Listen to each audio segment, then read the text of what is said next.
గ్రామాలలో ఇస్తానటువంటి ఇందిరమ్మ ఇళ్ల పథకం కింద పేదలకు ఇస్తానటువంటి ఇల్లులు ఏవైతున్నాయో అది మరీ దారుణంగా కాంగ్రెస్ కి కొమ్ము కాసేటటువంటి వాళ్లకున్నటువంటి వాళ్ళ అనుచరులకే ఇవ్వడం తప్ప నిజంగా నిజాయితీగా ప్రతి గ్రామంలో ఎవరైతే పేదలున్నారో గుడిసెలలో ఉన్నారో కూలిపోతున్నటువంటి ఇండ్లలో ఉన్నారో మాకు జాగుంది అన్ని రకాలుగా అర్హత ఉందని చెప్తే వాళ్ళని పక్కన పెట్టి ఈరోజు వాళ్ళ కార్యకర్తలకే ఇవ్వడం నిజంగా ప్రజలందరూ కూడా పెద్ద ఎత్తున బాధపడుతూ ఎక్కడికి వెళ్లి చెప్పుకోవాలో కూడా వాళ్ళకి అర్థం కాని పరిస్థితి. కనీసం పలానా అధికారికి వెళ్లి చెప్దామంటే మా చేతుల్లో ఏం లేదు, లిస్టు మొత్తం పైనుంచి వస్తుందని చెప్పడం. నిజంగా మా దగ్గర ఒక అనుముల మండలం నుంచి చూసుకుంటే రామడుగు నుంచి దుండిగల్ ఇద్దయ్య అని ఒక చాకలి కులమతను ఆయన నిజంగా ఒక గుడిసెలో నిజంగా ఇంకా కూడా అట్లాంటి పూరిపాక గుడిసెలో ఆయన ఉండడం,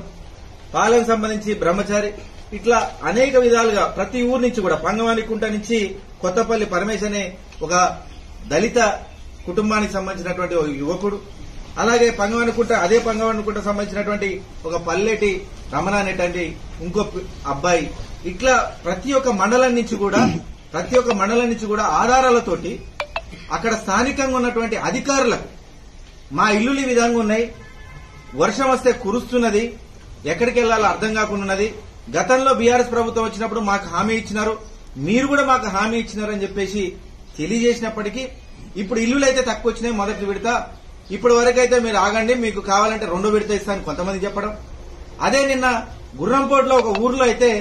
మీరు మొన్న కేసీఆర్ మీటింగ్ పోయినారు, లేదా మీరు వాళ్ళ తరఫున ఒత్తాసు పలుకుతున్నారు, అందుకే మీకు ఇప్పుడు ఇచ్చేదే లేదు, మీరు ఎవరు చెప్పుకుంటారో చెప్పుకోరని చెప్పి భయభ్రాంతులకు గురి చేయడం. నిజంగా ఒక సంక్షేమ పథకం ప్రవేశపెట్టినప్పుడు ఇదే బీఆర్ఎస్ హయాంలో ఈ నాగార్జున సాగర్ నియోజకవర్గంలో నేను ఎమ్మెల్యే ఉన్నప్పుడు కూడా కాంగ్రెస్ సర్పంచ్ ఉన్నటువంటి గ్రామాలకు ఎట్లాంటి సంక్షేమ పథకం వచ్చినా గానీ వాళ్ళకి ఖచ్చితంగా ఏ పార్టీ చెందినవారని చూడకుండా వాళ్ళందరికీ ఇచ్చినాం. అవి ఇస్తూనే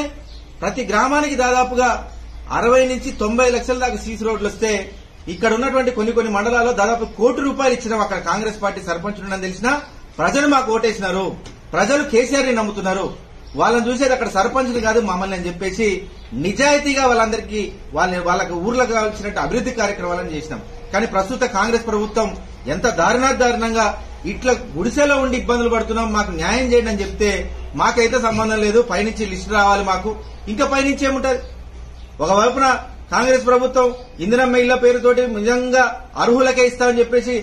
ఈరోజు గప్పాలు కొట్టి నిజంగా గుడిసెలలో ఉన్నటువంటి వాళ్ళు మాకు ఇల్లులు కావాలి, మాకు ఉండడానికి గూడు లేదని చెప్పి కొంతమంది బాధపడితే, ఇదే హాలియా మున్సిపాలిటీలో ఆయన జానారెడ్డి గారు ఉంటున్నటువంటి ఆ ఊర్లో కూడా దాదాపు ఒక్కొక్క వార్డులకు సంబంధించి హాలియా మున్సిపాలిటీలో కావచ్చు, మిగతా మున్సిపాలిటీలో కావచ్చు 30 ఇస్తాం 40 ఇస్తాం అని చెప్తే రాత్రికి రాత్రి వాళ్ళు ఉన్న గుడిసెలన్నీ పీక్కొని ఇంకా మూస్తారు, ఇంకా ముగ్గు మోస్తారని చెప్పి పెద్ద ఎత్తున ఎదురు చూస్తే పొద్దునట్టు కాగానే ఒక వార్డులో 2 ఇవ్వడం, ఒక వార్డులో 10 ఇవ్వడం, ఒక వార్డులో 8 ఇచ్చి నిజమైనటువంటి అర్హులకు నిజంగా గుడిసెలో ఉన్న వాళ్లకు అక్కడ వాళ్ళు ఇల్లు కేటాయించకుండా ఏదో రకంగా వాళ్లకు అందుబాటులో ఉన్నటువంటి నాయకులకు ఇవ్వడాన్ని మా బీఆర్ఎస్ పార్టీ పక్షాన మేమందరం పెద్ద ఎత్తున నాగార్జున సాగర్ నియోజకవర్గం నుంచి పెద్ద ఎత్తున ఖండిస్తున్నాం.